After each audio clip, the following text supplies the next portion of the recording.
मुख्यमंत्री पुष्कर सिंह धामी ने उत्तराखंड में विपक्ष के नेताओं को ऑफर दे दिया कि जिसको पार्टी में आना के उसका स्वागत है। सीएम धामी का ये ऑफर कांग्रेस के लिए चुनौती वाला साबित हो सकता है। वहीं बीजेपी प्रदेश अध्यक्ष महेंद्र भट्ट भी कह चुके हैं 19 अप्रैल को अगर मतदान के और 18 अप्रैल तक कोई आना चाहता है, चाहे विधायक हो, नेता हो, हम सबका स्वागत करेंगे।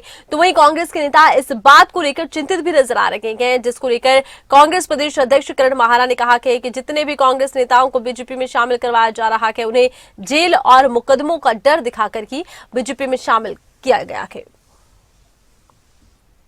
संख्या हो गई है और उसमें जो भी आ रहा है सबका हम स्वागत करते हैं, क्योंकि हमारे प्रधानमंत्री जी का जो विकसित भारत का संकल्प है, एक भारत श्रेष्ठ भारत का संकल्प है, उसमें हर एक भारतवासी योगदान देना चाहता है। उत्तराखंड के अंदर भी जो भाई बहन जो भी कहीं हैं, अगर वो हमारे साथ जुड़ना चाहते हैं, इन कामों को आगे बढ़ाने के लिए सहयात्री बनना चाहते हैं, तो हमारी प्रदेश दर्ज किए हैं। दोषी लोगों को अपनी पार्टी में ले रही है, दिखाता है कि बीजेपी कहीं ना कहीं अपने आंकड़े को, सत्ता पाने के आंकड़े को नहीं छू पा रही है। उसी के डर से ये माहौल क्रिएट कर रहे हैं और कांग्रेस लगातार इस तरीके के पोल खोल के कार्यक्रम करेगी ताकि जनता तक आप लोगों के माध्यम से बातें क्लियर हो जाए कि कौन लोग गए और इनकी क्या कैरेक्टर है। एक बात और कहना चाह रहा हूँ, मुझे थोड़ा शंका एक बात पर और है।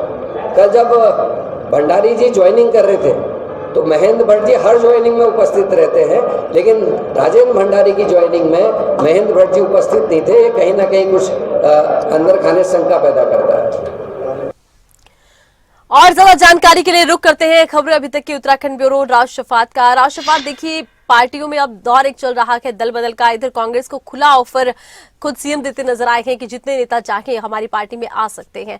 अब क्या ये दल बदल की राजनीति अब लगातार चर्चा का विषय बनती जा रही है? देखिए आरती, दल बदल की राजनीति हमेशा से होती आई है। ऐसा नहीं कि सिर्फ इसी चुनाव में दल बदल है, लेकिन हाँ इतना जरूर है कि इस चुनाव में लोकसभा के देखा जा रहा है कि बहुत बड़ी संख्या में कांग्रेस के जो नेता हैं वो बीजेपी को ज्वाइन कर रहे हैं और कांग्रेस को सबसे बड़ा खामियाजा उठाना पड़ रहा है। अगर पिछले 3 दिन पर नजर डालें तो बड़े बड़े नेता कांग्रेस को छोड़कर के बीजेपी में शामिल हुए हैं और कांग्रेस इस पर देखिए कटाक्ष भी कर रही है, नाराजगी भी जता रही है। सीधे तौर पर यह आरोप लगा रही है कि दबाव बनाया जा रहा है उनके नेताओं पर, दबाव बनाकर के उनको अपनी पार्टी में ज्वाइन किया जा रहा है और इसके लिए वो एक अभियान भी चलाएंगे। विपक्ष का यह भी कहना है कि अभियान चलाएंगे जो चुने हुए जनप्रतिनिधि दूसरी पार्टी में जा रहे हैं, कम से कम जनता को पता तो चले कि उन्होंने किसको वोट दिया था।